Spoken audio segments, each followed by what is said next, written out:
Hi, hi guys and dolls. Alex R. Smith coming at you. What happened is I was contacted by a person who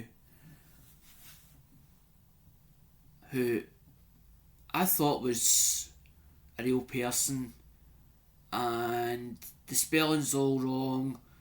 The way the wording is, just things about it isn't right. And basically, I was like, "You're a scammer." And what they do is they use these dating sites,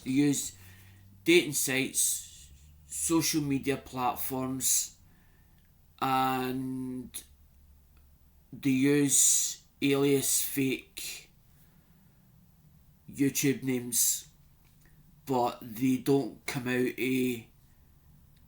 the they don't show their face, basically, and they hide behind a blank screen.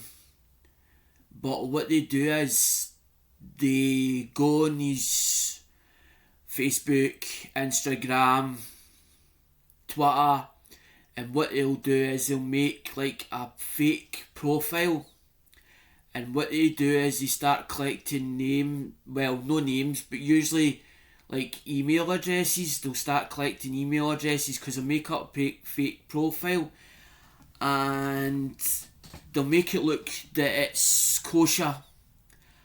And what they'll do is they'll start contacting people between the first 24 hours and 48 hours. And they'll collect email addresses, and what they do is they tend to say, "Please contact this email address," as in they're definitely they're basically they're trying to act as a real person.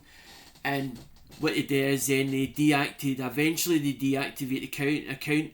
But what they do is they get a hold of vulnerable people that are lonely, and basically they start making them feel emotionally involved. And then what they do is they eventually start asking for money and make the victim feel vulnerable to basically start handing over cash. But as it carries on, it gets worse and it gets worse, and basically they dupe them for the savings. And I'm just fed up. I'm just sick of it. Basically, as in, it's like I want to meet a real person, but I'd rather do it through the internet, as in online. And I've got to a state where I'm like, who is a real person? Okay, I know a lot of you guys out there on YouTube are real because I've seen yous as in panels and stuff like that. But when you go on these websites, you don't know if they're real or not. They look good and they look professionally done, so you don't suspect it at the start. But if you look for the telltale signs, you'll usually spot them. But they tend to, they don't care. It's as if they've got no heart and no conscience, and they think it's funny.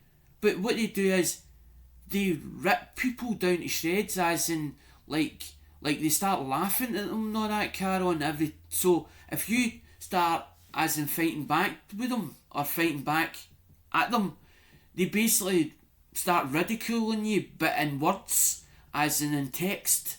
And it can be down degrading, and it can actually basically play on your mental state, and also physically draining. And I'm thinking, can't we not just do something about all of it, as in a sort of, as in like, say for instance, some sort of a group or something like that, as in that basically so we can fight back with them, or fight back at them. Because I'm thinking, well, if I'm finding it hard, how many others is finding it hard? The same thing, as in they're looking for a date. They don't feel comfortable going up to somebody and saying, I really like you. How do you fancy coming out at the weekend or whatever else? And then so they decide that it's better to do it online, because when we were in the YouTube took a real high when we had lockdown, and because we're now out of lockdown, it's dropped because everybody's back to work. Well, as many people's back to work as long as the company didn't fold. So basically, I find it difficult to explain sometimes, as in what I'm trying to put across. So I'm gonna go, guys. See you later. Bye.